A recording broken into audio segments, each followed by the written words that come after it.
Bonjour à toutes et à tous, bienvenue sur Grand Lille TV. Merci d'être en notre compagnie en ce lundi 16 septembre. Voici tout d'abord vos prévisions météo aujourd'hui et pour ce début de semaine.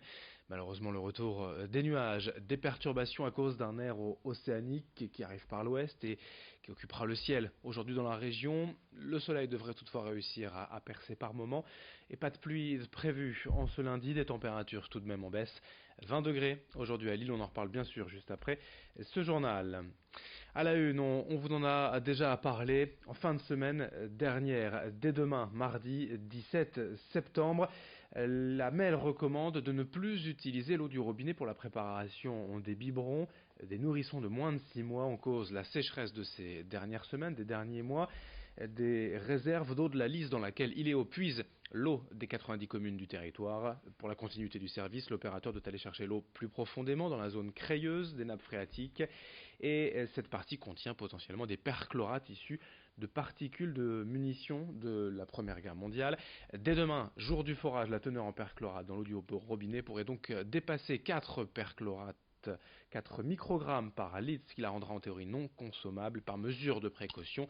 C'est une mesure par principe de précaution. L'eau du robinet reste bien sûr consommable pour tous selon la MEL et Iléo. Dans l'actualité également aujourd'hui à Lambersart, dans un dossier vieux de près de 20 ans qui va peut-être connaître son épilogue, un sujet symbolique, surtout de la lutte contre la bétonisation des espaces agricoles. La zone des Muchots entre Lambersart et Saint-André, 45 hectares appartenant à une famille d'agriculteurs qui suscite depuis des années la convoitise des pouvoirs publics et des promoteurs, lesquels auraient aimé y construire près de 400 logements, mais un groupe d'habitants réunis en collectif a depuis tout mis en œuvre pour casser ce projet. Leur mobilisation a abouti à 2 enquêtes publiques, rendant des avis négatifs et réserves quant à la modification du terrain. La MEL doit désormais se positionner. Explication au micro de Rémi Desremeaux.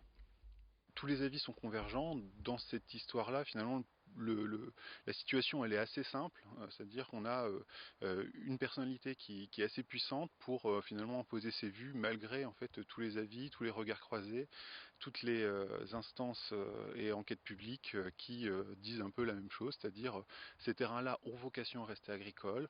On est exactement dans l'exemple des hémicycles, donc des zones agricoles qu'on doit protéger aujourd'hui, et on est aussi dans des terrains qui sont assez mal desservis, donc mettre des habitations ici, c'est aussi créer de la dépendance automobile, et donc c'est mettre à mal un petit peu tous les enjeux de réduction sur le plan énergétique ou environnemental. En bref, aussi dans l'actualité de ce lundi, un dramatique accident de la route hier après-midi à Bousbecq. 2 personnes circulant à moto sont mortes lors d'une collision avec une voiture, boulevard de la Lys. Sur le deux roues, un homme et une femme d'une vingtaine d'années, projetés à 80 mètres de l'impact et tués sur le coup. L'automobiliste a lui été blessé légèrement et hospitalisé. Un seul élément en cause pour l'instant selon la police, la vitesse très élevée au moment de l'accident. Une enquête a été ouverte. En politique, à Lille, on attend encore de connaître précisément tous les candidats potentiels aux élections municipales. À gauche, Martine Aubry ne s'est pas encore déclaré, mais pour la France insoumise, le député lillois Adrien Quatennens a lui annoncé ce week-end qu'il ne serait pas tête de liste. Dans un entretien à La Voix du Nord, le jeune leader du parti d'extrême gauche annonce vouloir se concentrer sur son mandat de parlementaire et son rôle national au sein du parti. Une prise de position qui pourrait ouvrir la porte à l'autre député lillois insoumis, Hugo Bernalicis. On enchaîne avec le grand angle de la rédaction ce lundi pour découvrir d'anciens camions de pompiers mis en vente à Ouascal. Les bénévoles du musée de l'autopompe n'ont pas eu le choix en 2015 quand la MEL a rasé leur bâtiment pour des raisons de sécurité. Depuis, leur collection de véhicules datant des années 20 aux années 70 était stockée en extérieur, en proie au vent, à l'érosion et se sont détériorés. L'association a donc décidé de les vendre. Reportage signé Florine Curec. J'ai 15 622 kilomètres. Cela fait 4 ans et demi que ces 5 camions de pompiers de l'association Autopompe de Ouascal rouillent à l'extérieur, entreposés sur le terrain d'une entreprise voisine depuis la fermeture du musée en 2015. Ces pièces de collection des années 40 à 70 se sont sévèrement endommagées. Alors pour éviter qu'elles ne deviennent totalement hors d'usage, les bénévoles se sont résignés à les vendre. Vous mettez un véhicule sans toit pendant 4 ans, vous avez du vent, vous avez de la pluie, vous avez de l'humidité, Bon, surtout, c'est la carrosserie qui n'apprécie pas beaucoup. Sur les 5 véhicules mis en vente, il n'en reste plus que 2 disponibles. Il faut compter entre 500 et 2000 euros selon le modèle et être un bon bricoleur pour pouvoir les retaper. C'est donc un berlier qui était à l'époque dans la métropole lilloise. Il est de 1959. Et le second, c'était une échelle, donc une échelle semi-automatique, qui est beaucoup plus récente, puisqu'elle est les fins des années 60. Mais bon, pour un bricoleur, il n'y a aucun souci. C'est pas impossible de les faire revivre. Si ces bénévoles ne sont pas si attristés à l'idée de vendre ces véhicules, c'est parce que ce sont des doublons. Les mêmes camions ont en effet pu être sauvegardés avec d'autres à l'abri dans un hangar municipal.